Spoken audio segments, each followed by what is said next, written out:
This story is generated and narrated by AI.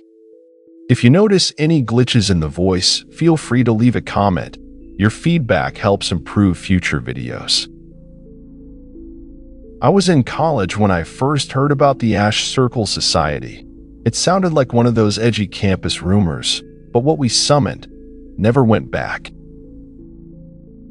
Some things should never be remembered, but memory, it doesn't ask permission.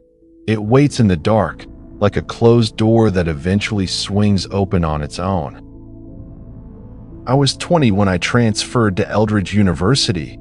It was one of those ivy-draped institutions tucked deep in the hills of Vermont, the kind of place that looked like it had been carved out of fog and old stone, Gothic arches, snow-blackened gargoyles, and a silence that pressed against your thoughts. They assigned me a room in Mather Hall, a crumbling dormitory built sometime before the First World War. The heating was erratic, the walls were thin, and the light in the hallway never stopped buzzing, but I liked it. The isolation suited me. I'd come to Eldridge to escape, not from anything dramatic, just the slow suffocation of mediocrity. My old college was all fluorescent lights and beige philosophy. I wanted depth, real knowledge, the kind you don't find on a syllabus. That's when I met Caleb. It was in a medieval literature seminar. He sat near the back, always dressed like he'd stepped out of another century. Wool coats, handwritten notes, a silver ring with some indistinct engraving. He had the kind of confidence that made you doubt your own memory, like maybe you'd seen him before or dreamed of him, but couldn't place where. After class, he struck up a conversation, quoting something obscure from Paracelsus, and before I knew it, we were walking through the snow-dusted quad, talking about language and symbols. He had a way of speaking that made even the absurd sound grounded. He made you want to believe, not in God necessarily, but in something ancient, something watching. A week later, he handed me a folded note, midnight. West Library Annex. We discuss what doesn't belong to daylight. There was no name on it, no explanation, just a wax seal I didn't recognize, a crude circle of ash stamped into the paper. I should have ignored it, should have thrown it away and gone back to reading. But something in me, maybe curiosity, maybe arrogance, decided otherwise. The West Annex was technically condemned, an old wing of the library sealed off due to structural issues. But the doors weren't locked. Not really, just forgotten. When I slipped inside that night, I found candles already burning. Their light flickered off bookshelves warped by decades of moisture and silence. And in the center of the reading room, beneath a shattered dome of stained glass, they had drawn a circle, a ring of ash. There were 4 others there. Caleb, naturally, a tall, severe girl named Rhea, who didn't smile, didn't blink much either, and 2 others whose names I never remembered. They left after a few weeks. Anyway, Caleb introduced us as the Ash Circle Society, a place, he said, for those who seek knowledge older than language. He wasn't being dramatic, not entirely. At first, the meetings were mostly talk. Comparative mythology, dream interpretation, theosophy, it all had the tone of late-night philosophy. But Caleb, he pushed things further. He started bringing texts, not PDFs or dusty library volumes, but handwritten fragments, pages that smelled of mildew and old incense, written in looping, fractured Latin. He called it practical metaphysics. One night, he passed around a charcoal rubbing of a sigil, an overlapping triangle etched with runes none of us could identify. It's not about belief, he said. It's about permission. Reality obeys the will that dares to reshape it. I remember Rhea tracing the symbol with her finger, like it was warm. She murmured something then, a word I didn't understand, but felt in my spine. From that night on, I couldn't sleep, not properly. I'd dream of stone corridors winding down into blackness, of whispers, not in English, not in any language I knew, just syllables that curled behind my ears like wet smoke. I tried skipping the next meeting, stayed in my room, headphones on, but around 1:13 a.m., the overhead light blew out with a pop, and I heard footsteps, slow, deliberate, outside my door. No knock, just the sound of someone or something. Breathing through the keyhole, I went back the following week. That was the night Caleb introduced the ritual. He called it a binding of presence, a symbolic act meant to invite contact with what he called the patternless ones, not gods, he said, but intelligences that predate hierarchy. Rhea stared at the ashes in the circle like she'd seen them before, like she was remembering something. I didn't believe in magic, not really, but the circle, the symbols, the air that night, it was heavy, charged, like the sky just before a lightning strike. We began around midnight. Caleb led, chanting in that jagged Latin. Rhea stood across from me, her pupils wide, unfocused. The two others held candles at the north and south points of the circle, and me. I was told to read from the page Caleb had copied out by hand. The ink shimmered strangely under the candlelight, like oil and water. I read the words aloud. The room grew colder. One candle extinguished itself. No draft, no movement. The shadows along the bookshelves began to stretch upward, like vines reaching, searching. Then, silence. A drop of something warm hit my wrist. I looked up. The stained glass dome was intact, but the ceiling was leaking. Something dark was dripping in slow intervals, not water. Rhea collapsed, her mouth wide open but silent. The ashes at her feet shifted, forming a new pattern, one we hadn't drawn. Then I felt it, a pressure behind my eyes, as if something was looking through me, not at me. We left in silence. Caleb said it was a success. Rhea didn't speak for 2 days, and me, I started noticing things, subtle things, mirrors that didn't quite reflect my movements, my own voice, echoing a fraction too late in empty rooms and dreams. Endless dreams of falling into fireless light. That was the beginning of the end. After that night, I tried to live normally again. Classes, coffee, reading in the quad, but everything felt out of sync, like someone had slightly rewound reality and then let it play at half speed. It started small. My alarm clock would go off at 3 a.m. Even if I hadn't set it, I'd find my notes rearranged, always open to pages about ancient languages or ritual diagrams, and my mirror, the one over the sink in my dorm room, began to fog up even when I wasn't showering. Sometimes I'd wake up to find words scrawled in the condensation, see again what was never gone. I confronted Caleb, demanded answers. He didn't look surprised, just amused. You opened the door, he said, and something noticed you. They don't forget that kind of invitation. I didn't want any part of it anymore. Told him I was out. I even stopped going to classes where he might be, but the society wasn't just something you could quit. Rhea showed up at my door 2 nights later. She looked different, paler, like something had been drained from her. She didn't speak at first, just stood in the hallway, watching me. Finally, she whispered, "It's still in you? You're part of the circle now, even when you're not in it." I shut the door in her face, but the damage was done, because that night, I saw them. I was lying in bed, eyes open in the dark, and I saw a figure step out from the corner of my room. It wasn't shadow, not exactly. It was absence, like something had peeled a piece of reality away and left a hollow that could move. It didn't make a sound, but I felt it, a humming in my bones, like my blood was vibrating just slightly off key. It leaned close.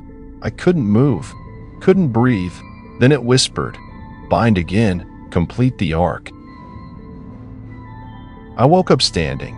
My dorm door was open. There were ash prints on the floor, not footprints, just the shape of a palm, sliding. I ran across campus, barefoot in the snow, straight to the West Annex. I don't know why. Maybe some part of me thought I could undo it, close the door we'd opened. But they were already there. Caleb, Rhea, and the one who never gave his name, the last remaining member of the society. They had redrawn the circle, larger this time, not just ash, but something darker smeared between the lines. Blood, maybe, or something older. "We're close," Caleb said. "They're listening now. We just have to complete the rite." I should have run. I should have screamed, but the air in the room was thick. It felt like I was breathing through syrup, and Rhea, her eyes had changed, no longer blue, but black, like oil beneath ice. Caleb handed me the book again, not the same page. This time it had no writing, just symbols, curling like insects etched in charcoal. "Just trace it," he said. "Your blood will do." I don't remember agreeing. I don't remember cutting my finger, but I remember the cold. The moment my blood touched the page, the room went silent. Not quiet, silent, like even my thoughts had stopped echoing. The candles dimmed, and then, from the center of the circle, something rose. Not a creature, not exactly. A shape, tall, thin, wrong. Its skin, if you could call it that, looked like scorched parchment stretched too tight. No face, just a mouth, stitched shut with thread made of hair. It didn't walk, it folded forward, like it was made of layers that moved independently. Rhea collapsed again. This time, blood spilled from her ears. The unknown member tried to run. He didn't make it to the door.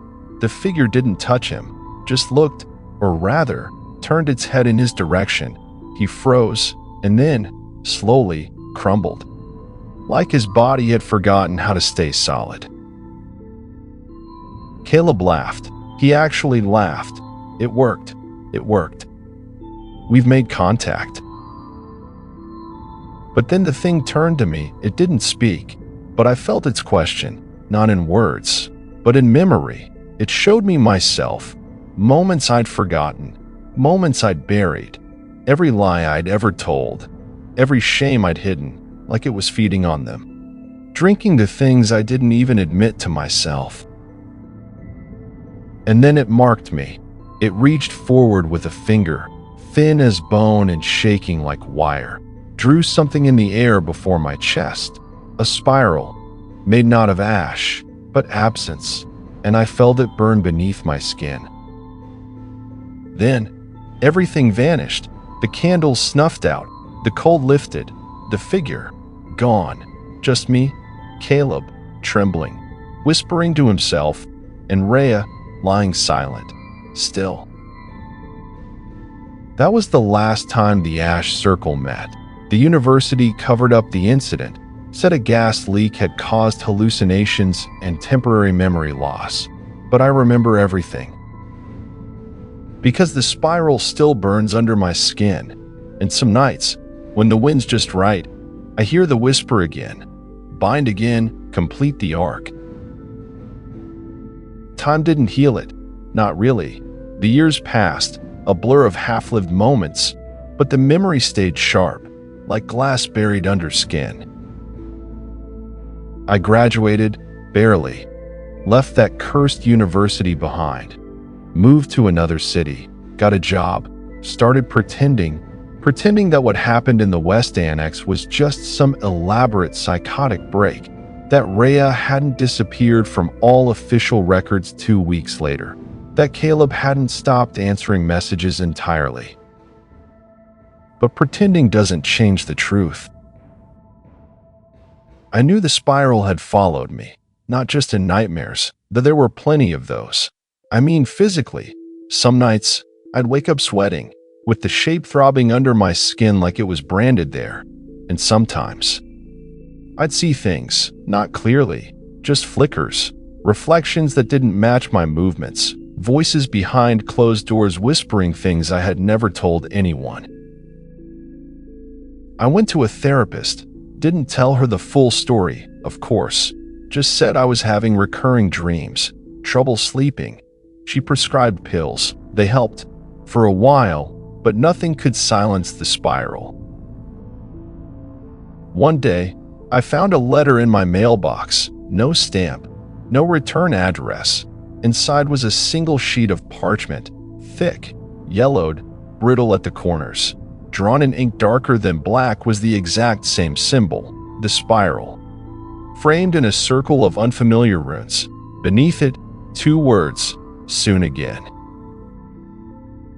I threw it away, burned it, actually, in my kitchen sink. But that night, I dreamed of Caleb, not as I remembered him, full of reckless confidence, but as something else. His face was still his, but stretched, like a wax sculpture left in the sun. His mouth moved, but his voice wasn't his own. It doesn't end when you leave. It ends when you return. The next morning, I received an email. Subject, Rhea.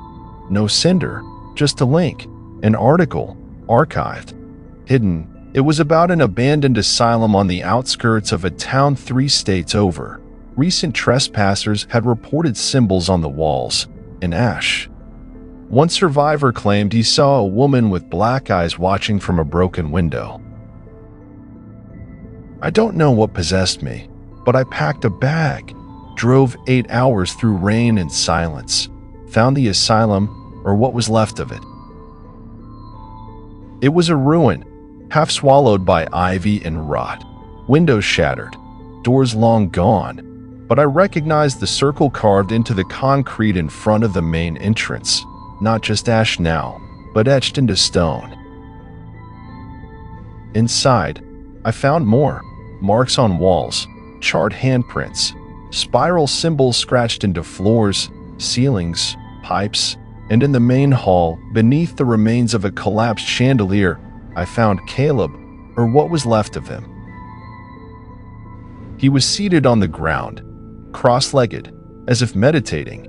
His eyes were wide open, but filmed over, his mouth stitched shut, and on his chest, carved with something crude and jagged, was the spiral. Beneath it, again, those 2 words, soon again. I should have run, but my legs wouldn't move. I swear, I felt the floor breathe. A door creaked open behind me. I turned and saw her, Rhea, but not as I remembered her. She was taller, thinner, like something had stretched her. Her eyes were still black, but now they shimmered, reflecting things that weren't in the room. She spoke, but her voice sounded layered, like multiple people whispering in unison.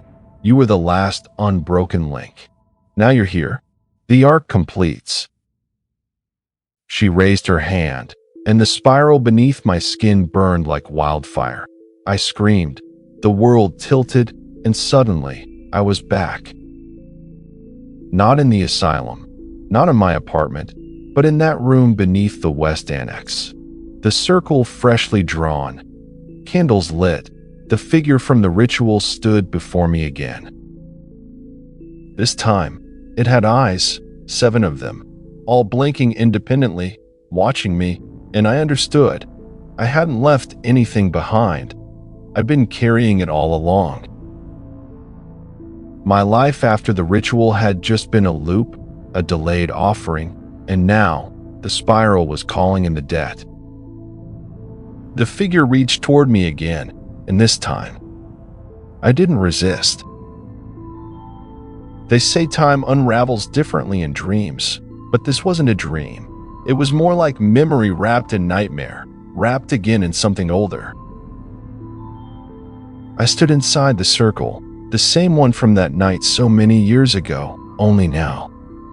I understood what it really was. It wasn't just chalk and candles. It was a map, a lock, and a door at the same time. The figure before me was no longer veiled by shadows. Its skin shimmered like liquid obsidian. Each of its 7 eyes blinked in perfect rhythm, not random, but measured. It studied me, and when it spoke, it didn't use words. It poured meaning into my mind, directly, memories that weren't mine, visions of ancient gatherings, ash-stained rituals on hilltops under eclipsed moons, languages that had no consonants. The Ash Circle wasn't a college society. It was a continuum, something much older than our campus, older than any country, older than speech, a fracture point where reality grew thin, where things from beneath could look up and sometimes reach through. That night, years ago, Rhea hadn't just performed a ritual, she had opened the first gate, and we, the wide-eyed students playing witchcraft, we were the curing. I don't remember leaving that space. I just remember waking up, in my apartment, everything normal, almost. But there were marks on the floor, tiny spiral-shaped burns near my bedpost, a ring of ash in the bathroom sink, and my phone had a new voice memo. I hadn't recorded it. It was just breathing for 5 minutes straight. That was 3 years ago. Since then, the spiral hasn't left me. I've seen it in steam on subway windows, in the pattern mold makes on old bread, in the curl of a dying plant stem. Sometimes, I'll wake up and find Caleb's journal on my coffee table, pages I never wrote, filled in with symbols I've never studied, but I understand them now. I've stopped trying to run. There's nowhere left to go. The society is no longer recruiting, it's activating. I got another letter yesterday, same parchment, same handwriting, but this time it said, "Soon, they will all remember." I think something's about to happen, and I'm not telling this story to scare you. I'm telling you because I need you to know this wasn't about curiosity or forbidden knowledge, it was about invitation. Some doors don't wait to be opened, they wait to be answered. And if you're still listening, if you've heard the spiral in the pauses of this voice, if you've seen it behind your closed eyelids, then maybe it's not just my story anymore. If you've ever felt like something from your past never truly left you, or if you've seen strange patterns in the dark, leave a spiral emoji cyclone in the comments. And tell me, would you have stayed in the ritual or run when the candles started flickering?